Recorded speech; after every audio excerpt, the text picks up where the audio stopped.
Sir একটা question করতে পারি? কিছুদিন পরে তো ওয়েস্ট বেঙ্গলে ইলেকশন আছে, সেই ইলেকশনটা কারা করান বা কিভাবে কন্ডাক্ট হয় সেই সম্বন্ধে যদি কিছু বলতে।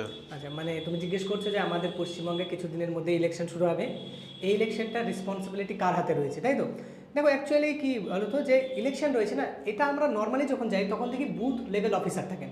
তো বুথ লেভেল অফিসাররা ইলেকশন তো করেনি, কিন্তু এই ইলেকশনের সময় সিকিউরিটি মেনটেন করার জন্য সেন্ট্রাল ফোর্স দ্বারাও কিন্তু থাকতে পারে, যে সেন্ট্রাল ফোর্স রাখা হয় যাতে কোনো রকমের দাঙ্গা হাঙ্গামা যাতে না হয়, কোনো কিওয়াস সিচুয়েশন হয়ে গেলে যাতে আটকে রাখতে পারে। কিন্তু এর পেছনে না যে কোর রেসপন্সিবিলিটি রয়েছে সেটা থাকে কিন্তু ইলেকশন কমিশন অফ ইন্ডিয়ার হাতে।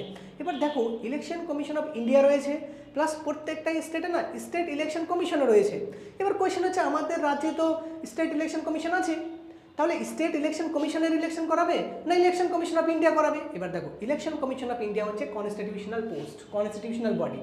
তো ইলেকশন কমিশন অফ ইন্ডিয়া কি করেন, লোকসভার ইলেকশন হোক, রাজ্যসভার ইলেকশন হোক, মানে যে প্রাইম মিনিস্টারের ইলেকশন, প্রেসিডেন্টের ইলেকশন, ভাইস প্রেসিডেন্টের ইলেকশন, এগুলো সমস্ত ইলেকশন করানো হচ্ছে ইলেকশন কমিশন অফ ইন্ডিয়া। এবং রাজ্যের যখন রাজ্য বিধানসভার ইলেকশন হয়, চিফ মিনিস্টার কে হবেন, এমএলএসদের ইলেকশন হয়, এই ইলেকশনটা করানো কিন্তু ইলেকশন কমিশন অফ ইন্ডিয়া।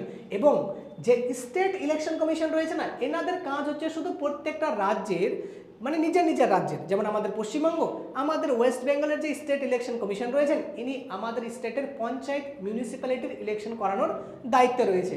তো যখন আমাদের দেশে ইলেকশন চলে, যেমন আমাদের রাজ্যে ইলেকশন চলছে না, এই সময় কিন্তু গভর্নমেন্টের পাওয়ার কমে যায়, সমস্ত পাওয়ার চলে যায় ইলেকশন কমিশন অফ ইন্ডিয়ার কাছে।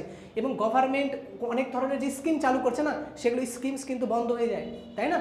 তো এটা ভীষণই ইন্টারেস্টিং জিনিস যে, আর যে ভোট রয়েছে, আমরা যে ভোট দিতে যাই, এই ভোটটা কিন্তু কোনো ফান্ডামেন্টাল রাইটস নয়, তাই না? তো যে ভোট দিতে যাই, এটা কোন রাইটসের মধ্যে পড়ে, এটা তোমরা আমাকে কমেন্ট সেকশনে অবশ্যই জানিও তো। ওকে।